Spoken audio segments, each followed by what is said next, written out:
Hello again. Anybody searching Google yesterday using the Google search engine would have seen a cartoon of a glamorous woman above the search box, one of the Google doodles to which we have all become accustomed. This depicted a Danish guy called Lily Elba, who was one of the first people to undergo a sex change operation over 100 years ago. Of course, this is very topical and with it because our society is currently obsessed with the idea of sex changes, and making jokes about the subject or getting muddled up about pronouns is a surefire way to get people to regard you as a dangerous and malicious transphobe. Take a good hard look at the picture which I use as the thumbnail to this video.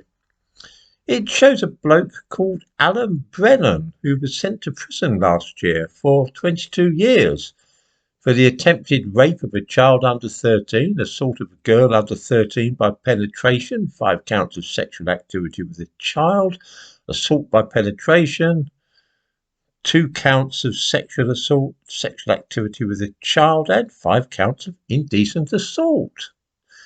Yuck. Of course, after these dreadful offences were committed, this guy had a change of heart and also a change of name and began calling himself Jessica.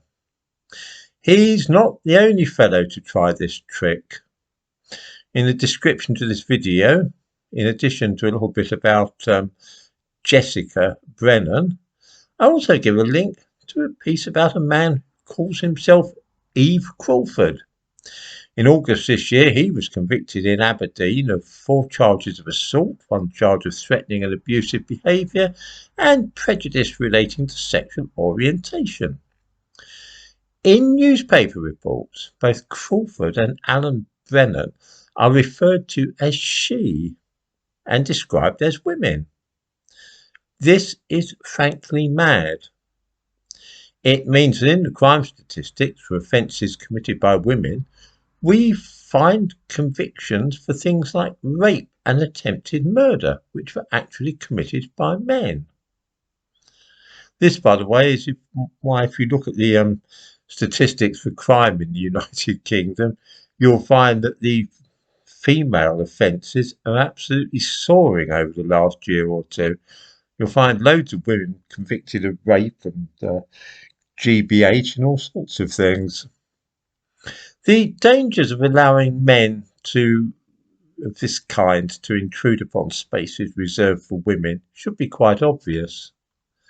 Sometimes such people are mentally ill or even just a bit peculiar, and in others they claim to be women for dubious reasons relating to getting away with crimes they have committed. One thing which distinguishes men like this from genuine transsexuals is that none of them show any desire to have surgery. They're keen to keep their male genitalia while wishing to wear women's clothes in public. Since they often look and sound like men in drag, one can probably assume that some of this is a form of exhibitionism and cross-dressing rather than genuine transsexualism. To put the case bluntly and crudely, some of these people that one sees dressing as women in public are doing so because they get off on it. There does seem to be an increasing number of men like this about, who evidently get pleasure from having the bodies of men while cavorting around wearing makeup and dresses. I cannot help but feel that this sort of behaviour is something which might be better indulged in behind closed doors in the privacy of their own home. I have no idea whether this particular sort of fetish is on the increase, or if it's simply that men who engage in it now feel more able to display their proclivities in public rather than restricting it to special clubs and so on. None of what I've said is intended to apply to real transsexuals, of course. I'm talking rather of a group of people who behave in a similar way to transsexuals, often for bizarre reasons. Anybody remember the serial killer in Silence of the Lambs? That sort of thing.